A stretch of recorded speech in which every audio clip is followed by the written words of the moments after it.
little bit blacker than this when they're original specs. So today we're working on the 71 Cuda 340. We're going to assemble the front suspension and K-member. Earlier in the week we disassembled it, cleaned it, inventoried it, and began the detailing process, which is very important when you're doing an OE restoration.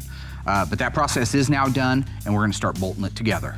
I spent a lot of time showing how a part is prepared, after it's prepared and cleaned, if it gets blasted, satin cleared, if it gets nickel cadmium finished, zinc chromate, or if it's a 80% gloss black instead of a full gloss black.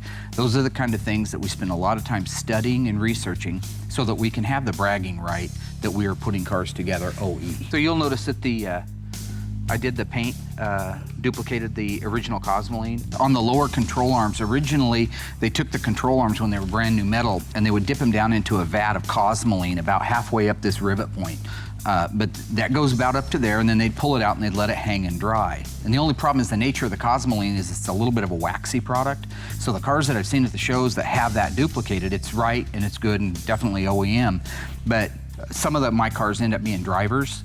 And so if you're going to drive this car down the road, you don't want this to be kind of an oily, waxy product that's going to collect bugs and rock and debris from the road. So it's kind of the tar and feather gag if this was Cosmoline.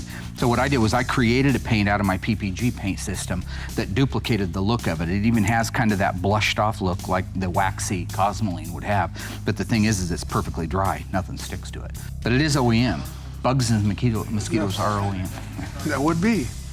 Okay, let's put this thing together.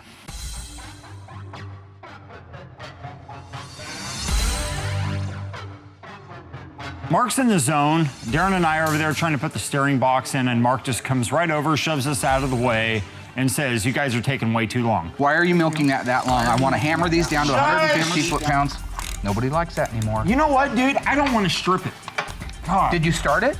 Darren and I are trying to work together to get it done the right way and efficiently, but, I mean, Mark's always in a hurry to get stuff done, and that's how problems are going to start. Well, regardless, it doesn't matter. Okay, that doesn't work, fool. It doesn't work, Paul. In the case of an OE restoration, everything has to be OE. Not just the nut and the bolt and the washers and all the hardware that go on something, but the finish and the fit and the date codes. All of those things have to mimic whatever year that car was put together. That makes putting an OEM drivetrain together about 8,000 times harder than putting together some small block Chevy with a power glide behind it. Is there a certain way that these face, or do they go that? I mean, isn't that? I always put them like that. It doesn't matter. If you actually read the book, he even talked about it in here. Another thing that I kind of get used to seeing on certain OEM restorations is people won't pay attention to what direction the bolt went in at the assembly plant.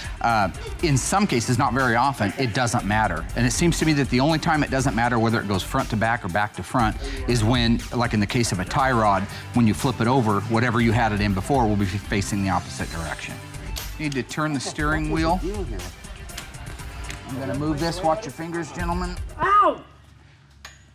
I'm gonna move this. Give me a little bit of time. Watch your fingers, gentlemen. I'm gonna move this. Watch your fingers, gentlemen. Ow. Give a little bit of time, Mark, maybe, to move. So we just finished putting the last few pieces on our front suspension K-member, so it's completely done now, which is amazing. We got it put together in like an hour, where normally we would have spent half a day doing it. So now that it is all done, all we've got to do is finish detailing the motor, transmission, and bell housing. We can set those on the cradle, and it will be ready at that point to have the car set down around the suspension.